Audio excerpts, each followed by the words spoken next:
Hey everyone! Today I'm going to show you how to bypass factory reset protection on any Android phone. The best part? It's completely free and really easy to do. You know when you reset your phone and it asks for your Google account? Well, with this method, we can bypass that step and gain full access to the phone. I've successfully done this on over 100 Android phones. I'll guide you step by step through the process, so don't worry if you're not a tech expert.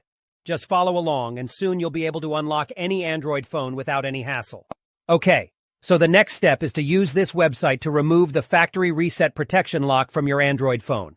To do this, you'll need to provide 3 important details: your phone's exact model, its IMEI number, and a valid email address where you can receive notifications. Now you might be wondering how to find your phone's IMEI number. Well, there are several ways to do this. You can check the back of your phone, the original box it came in, or even your carrier's website. Your account details may also have the IMEI and serial number of your device. If you have a sales receipt or contract, you may find the IMEI and serial number there. If your phone has a removable battery, you can check underneath it for the IMEI or serial number. However, if your phone doesn't have a removable battery, don't try to remove it or you may damage your device.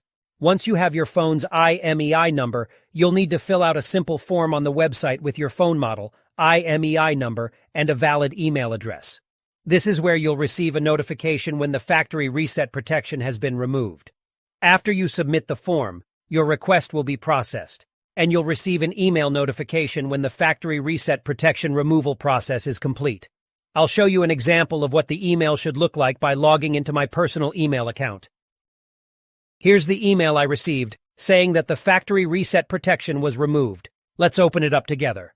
The message confirms that the factory reset protection has been removed, so all you need to do now is restart your phone.